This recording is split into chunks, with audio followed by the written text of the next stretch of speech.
Fíjense que le pedí a mi equipo de trabajo, a Emilio Vallesvidrio, que es el encargado de contactar los contenidos aquí en ¿Qué tal, Fernanda? Les dije, tenemos que hablar de la intubación. No es entubar, no es de tubo, es intubación en el caso médico.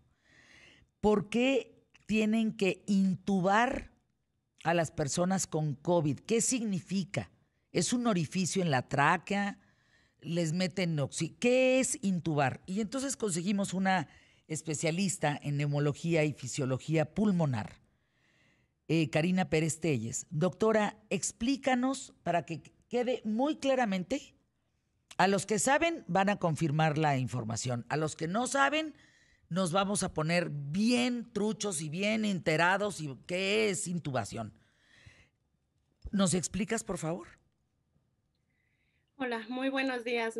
Muchas gracias por el espacio y creo que abordamos justo un tema sumamente delicado y que a veces en el imaginario colectivo no alcanzamos a entender qué es lo que sucede cuando nos dicen, por ejemplo, que un familiar lamentablemente necesita ser intubado. En realidad, la intubación traqueal es una forma en la que nosotros protegemos a la vía aérea ante diferentes enfermedades, patologías, accidentes que puedan causar que este paciente que va a ser intubado pueda dejar de respirar adecuadamente o se comprometa justamente el aporte de oxígeno a su sistema. Y entonces el procedimiento en realidad consiste en introducir un tubo médico a través de la cavidad oral en la mayoría de los casos, pasando por las cuerdas vocales para generar justamente esta canalización de la vía aérea y que yo pueda conectar este tubo a un ventilador que me ayude a soportar la parte respiratoria del paciente. Casi siempre es a través de la boca. Existen algunas indicaciones, entre ellas, por ejemplo, trauma facial o quemadura, donde se ve afectada justamente la cavidad oral, donde podemos acceder a través de nariz. Y en otras ocasiones, la indicación será hacer un orificio a través del cuello para llegar directamente a la tráquea. Las tres formas son intubación traqueal, son maneras de mantener a la vía aérea permeable y que nosotros podamos ayudar al paciente a estar bien oxigenado, a mantener niveles adecuados de oxigenación, inclusive a descargar un poco el trabajo del pulmón que puede estar teniendo por diferentes circunstancias, como es el caso, por ejemplo, de la infección por SARS-CoV-2, y que nos dé tiempo para que este paciente se restablezca y en algún momento planear obviamente retirar el tubo, la traqueostomía en el caso del abordaje a través del cuello y que pueda seguir su vida si es que progresa adecuadamente y se recupera. En el caso de entrar por boca, así como entra el tubo, sale y no queda ninguna cicatriz. Lo mismo por Mm, nariz. Desafortunadamente, como todo procedimiento médico, obviamente cuando nosotros introducimos algo que no es propio del cuerpo, el cuerpo lo reconoce así, ¿no? Como algo extraño. Depende mucho de la manipulación que se le haya dado a ese tubo, también del tiempo que haya permanecido dentro de la tráquea, en el que en algunos pacientes, en el menor número de los casos, se habla que menos del 10% de los pacientes generan ciertas cicatrices dentro de la tráquea que nosotros llamamos granulomas, que pueden cerrar un poquito la luz. Son diagnosticables, son tratables y en general los pacientes pueden llevar una vida normal a pesar de tener estas cicatrices, pero sí puede generar algún tipo de cicatriz el tener el tubo durante muchos días, hablamos de más de 7 días, sí podemos generar este tipo de cicatriz. Ahora, doctora Karina Pérez Telles, la traqueostomía es el hoyo que te hacen aquí, en el cuello, ¿de acuerdo? Cerca de la Uh -huh. tráquea. Ese hoyo, ahí meten, intuban, por ahí meten el aparato, y cuando lo retiran, ¿ese hoyo se cierra o no?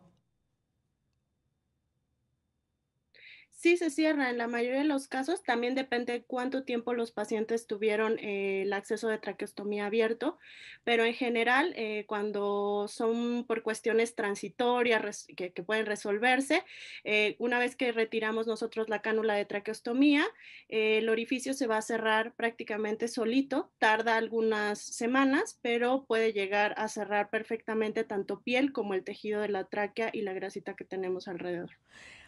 ¿Por qué es necesario intubar? Nos asusta mucho, creo, lo que estamos viviendo en el COVID-19.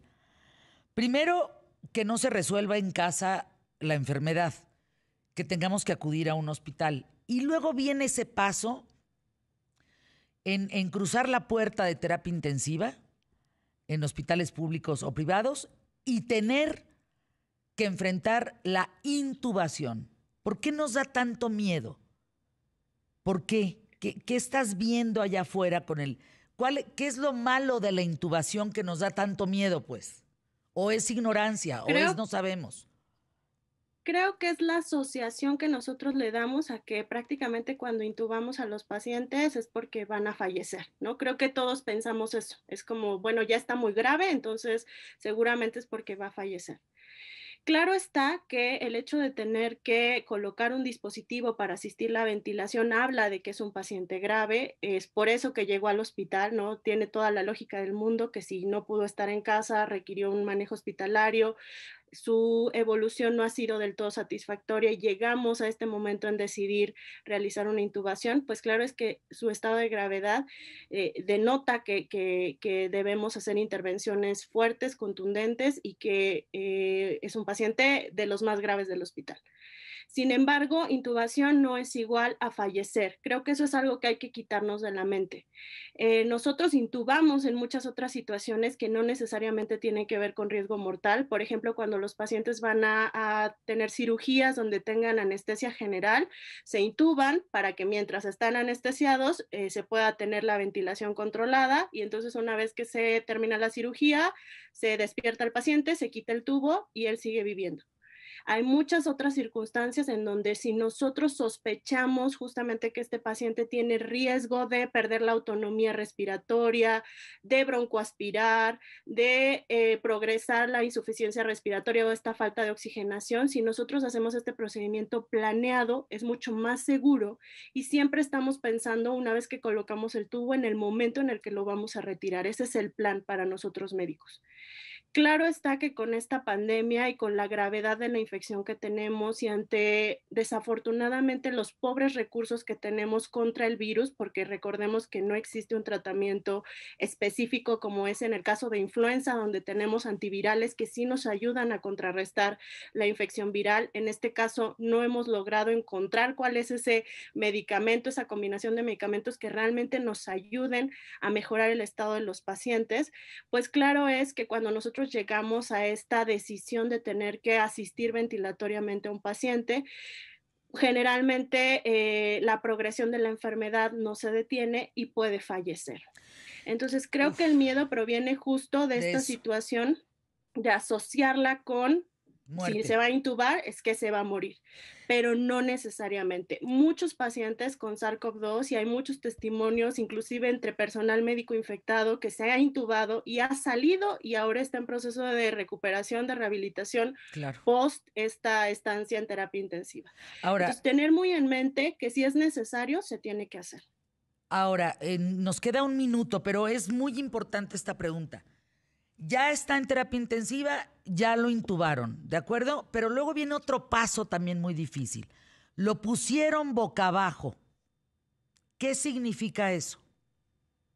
Es una técnica ventilatoria, nosotros le llamamos ventilación en prono, así le decimos a la posición De boca cúbito abajo. prono, ¿no? Fisiológicamente, de cúbito prono, ajá. Fisiológicamente nosotros ayudamos a que ciertas áreas del pulmón que habitualmente no ocupamos al 100%, al colocarnos en esta posición podemos aprovecharlas y con ello nuestro paciente tiende a oxigenar mejor. Es una técnica para ayudar justamente al paciente a mejorar este estado de oxigenación y de ventilación. Bien. Claro está, no es la posición más cómoda, no es la posición que nosotros estamos acostumbrados a tener, pero es una técnica que ocupamos médicamente para mejorar justamente el estado ventilatorio de los Y pacientes. se mantiene esta posición no es decir, entre 16 y 24 horas nada más, ¿verdad? Sí, claro, porque las áreas de presión, recordemos que cuando estamos intubados vamos a estar sedados, dormidos totalmente, muchas veces con relajante muscular, es decir, no vamos a ser capaces de movernos. Eso causa que los sitios de presión, es decir, donde nos estamos apoyando sobre el colchón de la cama de terapia intensiva, puedan crear ciertas áreas de fricción. Generalmente cuando estamos boca arriba, estos sitios son los huesos de las escápulas, la parte del coxis, los talones, a Ya. veces los codos de los pacientes. Cuando nosotros volteamos al paciente, estas áreas se empiezan a ser más visibles, la cara, el pecho, Tiene las menos rodillas. presión en los pulmones, Entonces, es más positivo, ¿no? exacto, es más positivo, pero puede dejar algunas cicatrices. Entonces, por Gracias. ello, justo no los mantenemos durante mucho tiempo. Gracias, doctora Karina Pérez Telles. Eres una... Qué bárbara, ¿cómo le sabes, eh? Gracias, gracias, Karina.